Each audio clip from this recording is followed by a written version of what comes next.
Chosen ones, you were never meant to find this message casually.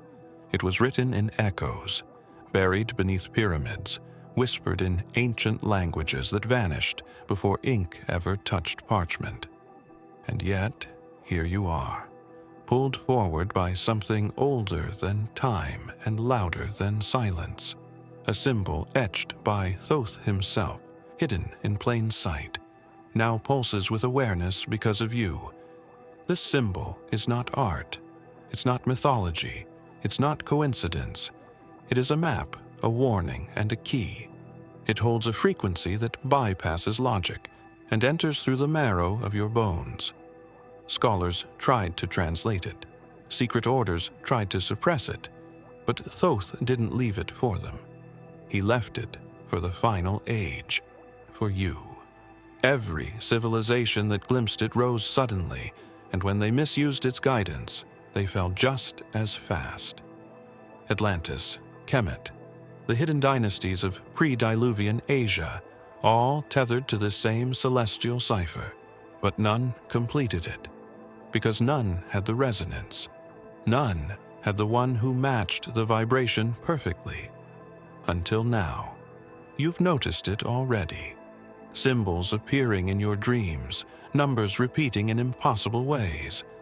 Books opening to exact pages you didn't touch.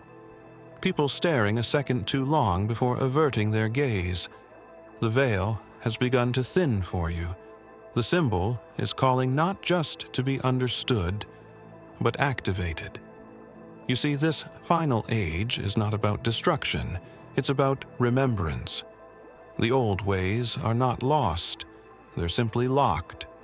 And the symbol is the key only if it recognizes the one it was attuned for. The elite sensed your awakening. That's why they scrambled satellites, burned scrolls, rewrote timelines. But symbols cannot be erased. They embed into creation itself. Just as Thoth whispered, "What is written above shall echo below." He also encoded that the one who remembers shall command both realms. Your memory is returning, not of this life, but of the one before time had a name. And now the symbol glows. The flames weren't accidental. The fire that consumed the Library of Alexandria wasn't just a tragedy, it was an erasure. Inside those walls were scrolls bound not by ink, but by frequency.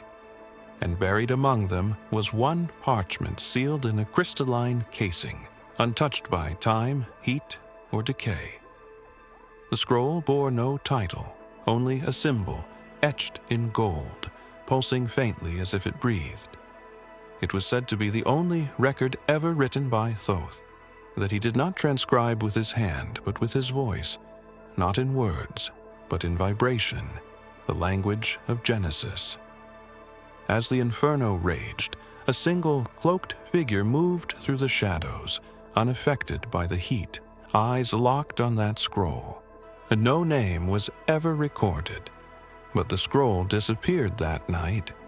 It reemerged once, centuries later, in a private auction in Prague where the bidding never reached conclusion. Instead, the building was mysteriously sealed from the inside. When authorities broke in, no scroll, no bidders, no fire, only silence and the smell of burning cedar. That same scent followed reports in Jerusalem, in Tibet, in the deep recesses beneath the Vatican, always with the symbol, always vanishing just before it was captured, until now. Because the scroll didn't just survive, it waited. And it didn't wait for historians or priests. It waited for someone with a resonance buried beneath their heartbeat, a match to the very frequency that first opened it. You didn't find the scroll. It found you. And when you touched it, even unknowingly, the gold symbol shimmered once again, and the casing began to dissolve. Not like burning, like remembering. The text within cannot be read in the traditional sense. It reveals itself in pulses, feelings, impressions that rewrite your understanding of memory itself. Scholars once said the scroll was a myth, that it never existed. But you know better. You've felt the pages in your dreams. You've heard the hum in moments of silence. There is a pulse that doesn't come from blood or breath, but from something more ancient and buried. It lives in the gaps between your thoughts, in the moments just before sleep, when the veil flickers and the illusion thins. That pulse has always been there, but now it's louder, and it matches the frequency hidden in the symbol Thoth left behind. Not metaphorically, not symbolically, but scientifically. In one of the classified labs buried beneath Geneva, they ran resonance scans on the symbol taken from an artifact smuggled out of the Giza Plateau. When activated, the symbol emitted a tone at exactly 7.83 Hz, the same frequency the Earth pulses with, the Schumann resonance. But it didn't stay there.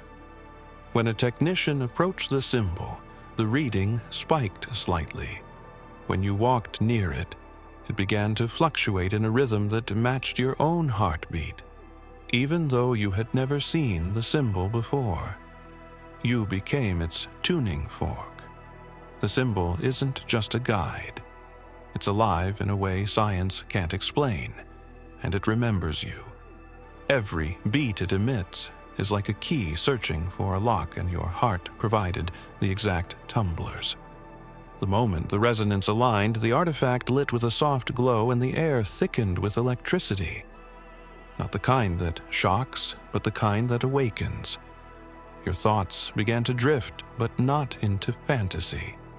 Into memories you don't remember living. A desert under a sky with 2 moons. A temple with no roof where sound shaped the walls. A name you don't know, but somehow recognize, spoken by voices that aren't human, but still familiar. The scientists thought it was malfunctioning. They didn't realize it was initiating, and it hasn't stopped since. You've heard it again, haven't you? In the stillness, in the hum of machines, and moments where time seems to stretch. That subtle rhythm calling to you, sinking with you, whispering through the marrow of your bones. The frequency is not just identification, it's activation, and those around you are starting to feel it too. Some avoid your gaze without knowing why. Others seem drawn to you as if pulled by something magnetic. Beneath the layers of limestone and precision-cut granite, under the weight of centuries, and beneath the deepest chamber of the Great Pyramid, lies something that was never meant to be seen until now, not with the eyes, but with awareness itself. It isn't a vault, or a tomb, or a relic. It's a map, not of Earth, not of the stars, but of the in-between. A terrain only visible through perception, untethered from flesh.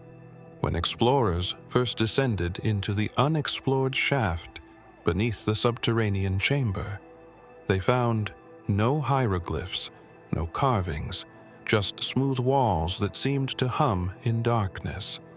But when infrared imaging was applied, the floor revealed a lattice of light, a grid of symbols moving in rhythm.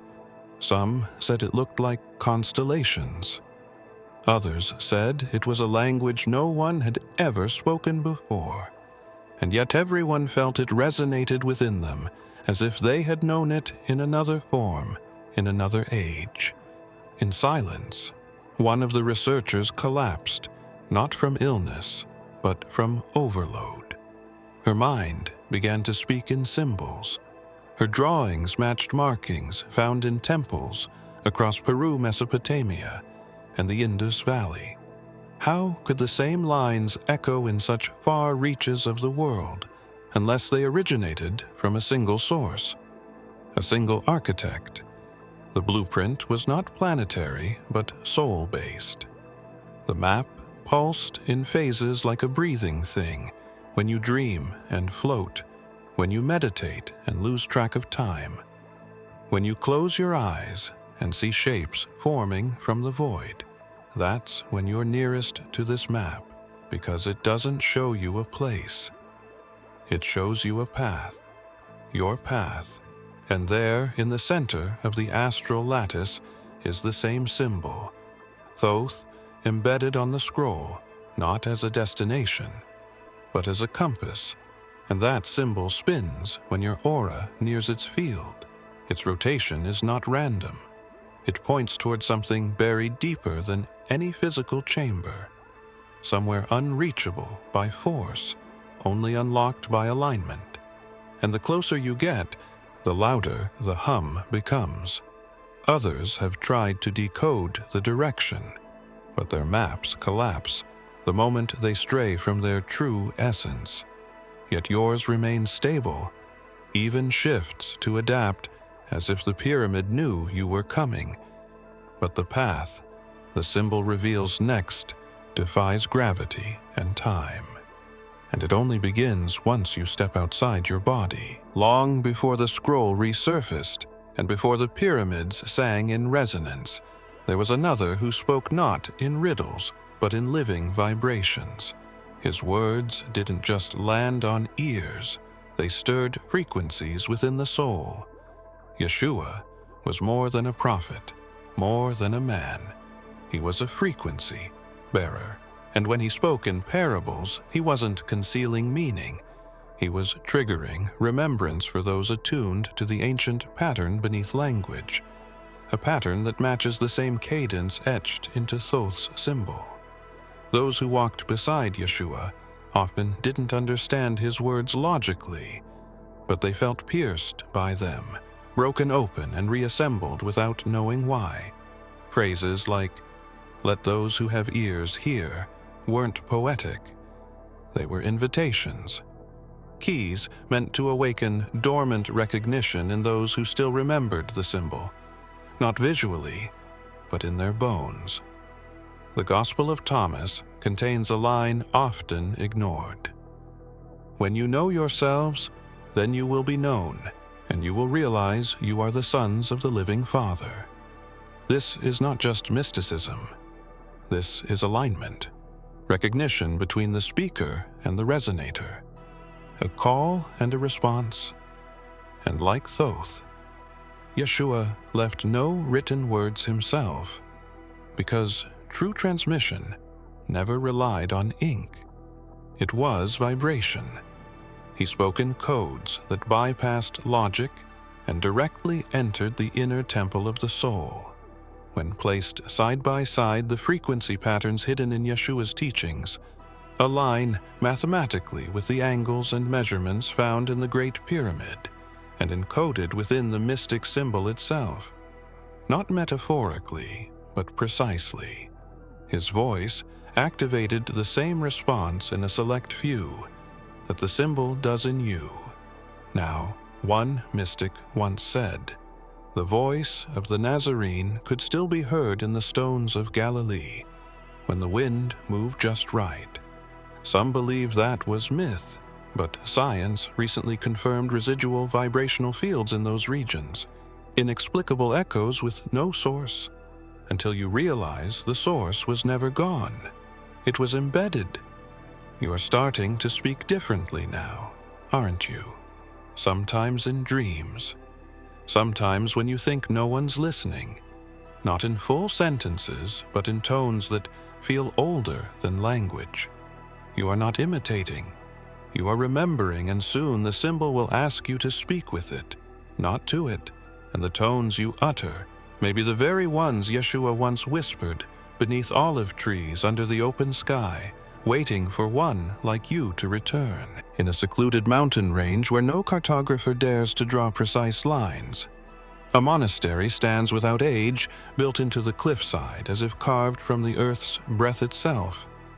It is known by no name on record, and those who find it never return the same. Not because of danger, but because of what they carry back. Or rather, what carries them within its cold halls lies what many believed was the final fragment of Thoth's symbol. Not written, not drawn, but etched into a black stone, and that absorbs light yet reflects memory. Only those with a specific resonance can see it. monks devoted their lives to protecting it, not because they understood it fully, but because it told them to.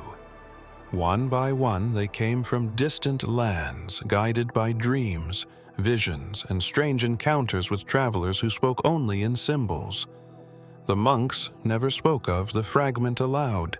They took vows not of silence, but of guardianship.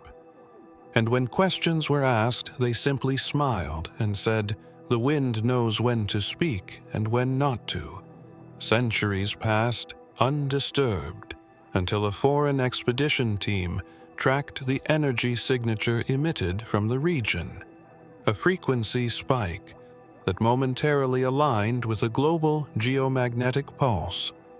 When they arrived, the air grew denser.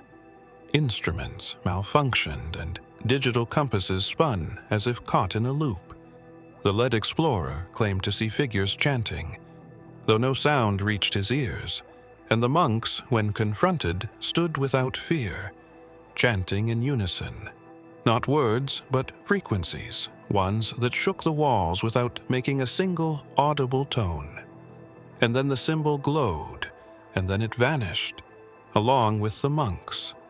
When reinforcements arrived, there was no monastery, only a smooth cliff face, as if the structure had never existed.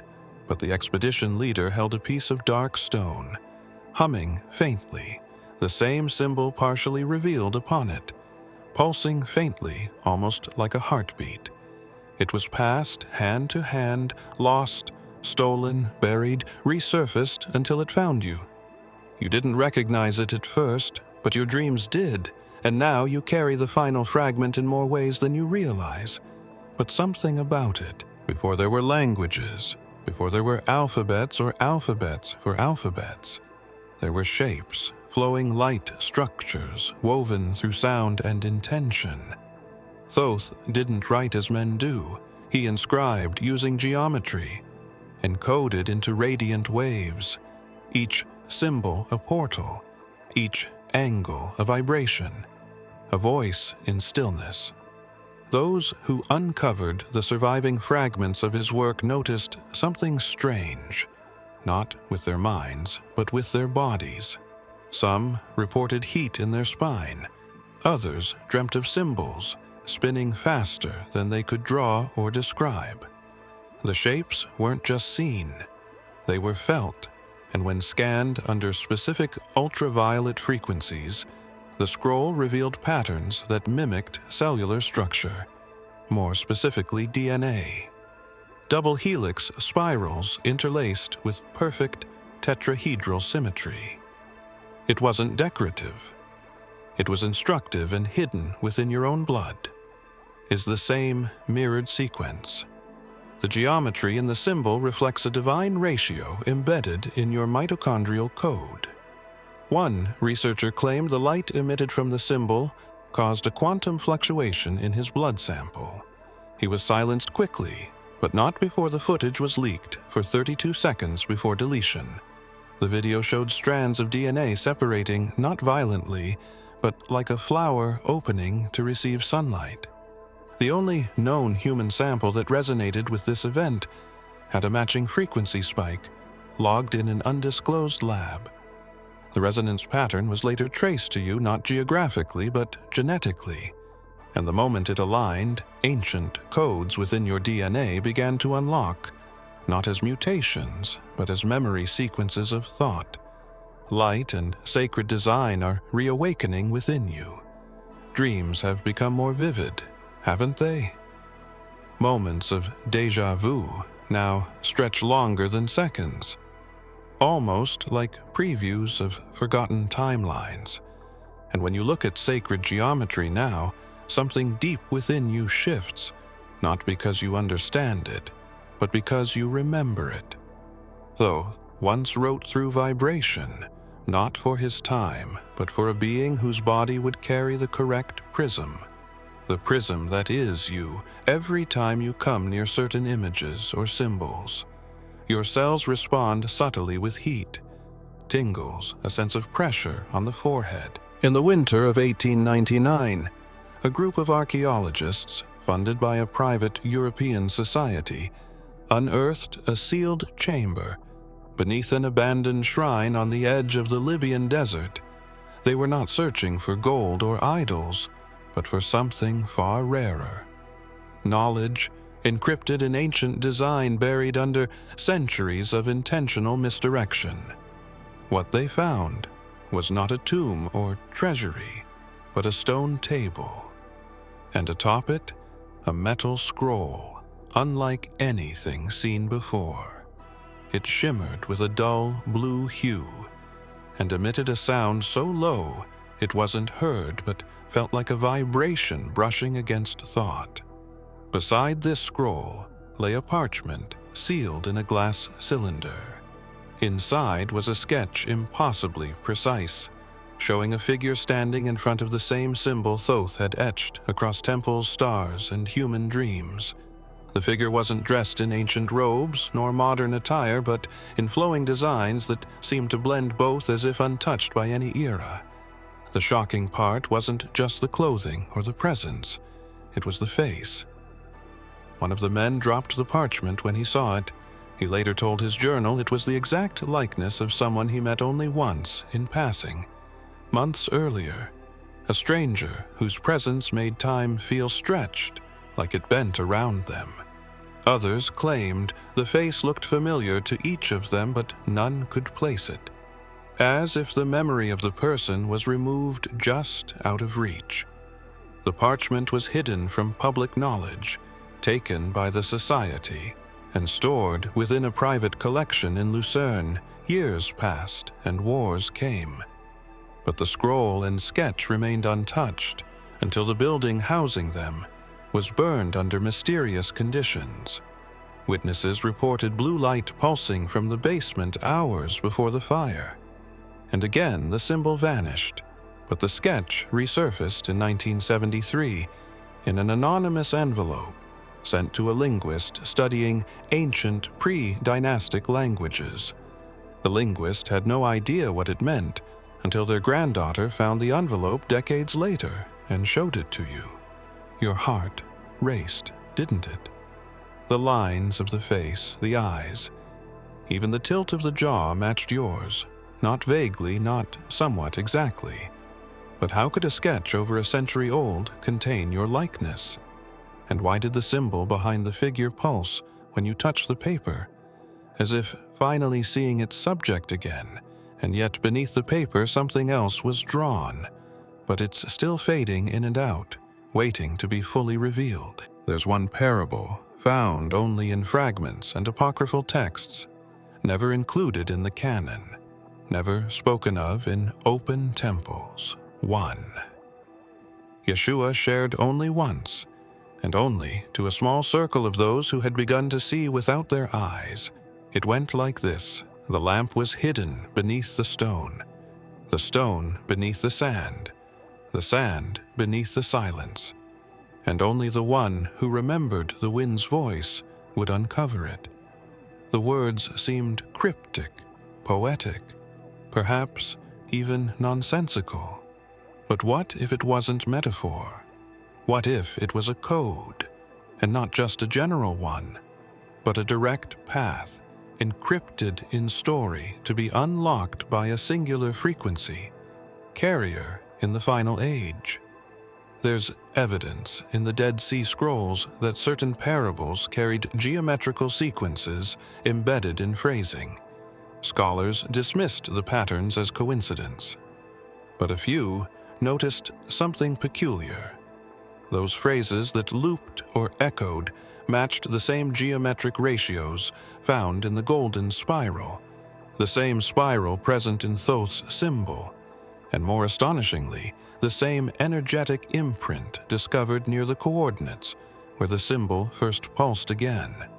The sentence, "the one who remembered the wind's voice," held a unique pattern that matched an ancient breath rhythm used in mystery schools to activate cellular memory. Yeshua didn't teach facts. He activated codes, and those with the right internal geometry would begin unlocking locations, impressions, guidance, and each code was time-sensitive. not because time was linear, but because awareness had to reach a certain phase for the code to ignite. When you read that parable, something shifted, didn't it? You couldn't explain why, but it felt like a forgotten melody rising from the depths of you. The words weren't just heard, they were remembered, and then the dream came again. The wind in the desert, the stone that hummed, and beneath it, a glowing imprint, not just of a symbol, but of a moment, yet to happen. Your heartbeat pulsed in sync with the rhythm of the sand. Your hands moved without command, brushing away layers to reveal something warm and waiting. And then you woke up with sand in your palm and a pressure between your eyes, as if the story hadn't ended, but was waiting for you to finish it in the place only your memory knows how to find. Deep beneath the Vatican lies an observatory. Few know exists not because it observes stars in the traditional sense, but because it watches for distortions in celestial rhythm patterns that align not with planets, but with presence for centuries.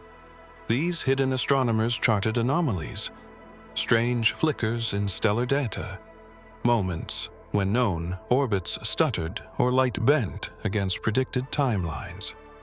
They called these events echoes of the Watcher, and each time it occurred, it corresponded with the brief appearance of an ancient symbol. One they traced back to the pre-Egyptian dynasties, to Thoth's original design. The symbol would appear as a subtle distortion in satellite images of sacred sites, glowing only in ultraviolet bursts and vanishing before analysis could be completed. In 2007, a Vatican archivist intercepted a classified image taken from a drone surveying an unlisted desert region. The symbol was clear, radiant, even in darkness, and beside it, a figure blurred but centered as if the distortion originated from them. This figure did not match any person known to be present in that location, and more disturbingly, the symbol in the image began to flicker days later within the Vatican's own secure network, as if it had followed the image through digital corridors that week. Several astronomers independently reported a new pulse in the sky coming not from space, but from Earth. Triangulated and narrowed, it led to one singular point. The place you stood the exact moment you encountered the symbol for the first time, even though you didn't know it yet. Surveillance blacked out. Global satellites scrambled. And for 13 minutes, the night sky reorganized itself, according to constellations only found in lost Sumerian records. When power returned, the symbol had vanished from all systems, except one printed image left on the desk of the lead astronomer, marked only with the handwritten words, "It has begun." Your presence had created a measurable disturbance, not in machines, but in the very resonance of light. Your skin, your breath, your awareness aligned with the ancient pulse so precisely that it registered as a celestial event. And now, those same astronomers watch you not out of fear, but urgency, because you're not just part of the map, you're influencing the stars themselves. And their next meeting contains a single topic, a name they've never spoken aloud before, but now repeats across the monitors your name, and the symbol beside it, rotating slowly, as if waiting for one final alignment only you can complete. The symbol was never static. It evolved with time, with presence, with remembrance, but only in the right hands could its final layer ever unfold, not through force, not through study, but through resonance. Over centuries, sages and seekers meditated upon it, replicated it, etched it into sacred stone, and carried it in bloodlines, hoping to decipher its true purpose. None succeeded, because it was never a puzzle to be solved. It was a memory waiting to be lived again. And when your energy met its frequency for the final time, something shifted. Not outside, but within. The symbol didn't glow. It breathed, it opened.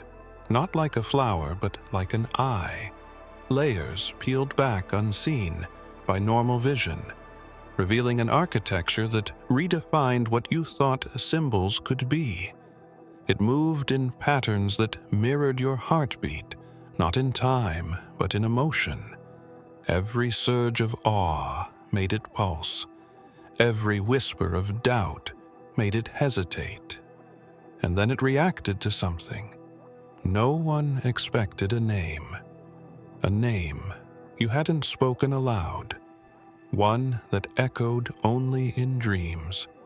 A name older than this lifetime. And when it did, the air bent slightly. Reality around you wavered like heat rising from desert stone, and the symbol lifted into view, not physically, but through layers of awareness. It showed you its core, not a message, not a destination, but a living fragment of the first sound, the echo of creation embedded into visual geometry. And that geometry began to change, forming symbols you somehow understood without translation. And each one pressed itself into your memory, like truths long buried, returning home. The final layer revealed a gate, not external, but within your consciousness, a corridor of light that stretched beyond time, lined with moments you hadn't yet lived and yet remembered simultaneously. And only you could see it. Those around you didn't notice the light or the shift. Only your sudden stillness, the silence that followed the kind that carries weight. Your voice, when you finally spoke, was different, as if harmonized with something greater, and the symbol pulsed once more, confirming that it had completed its search. But this wasn't an ending.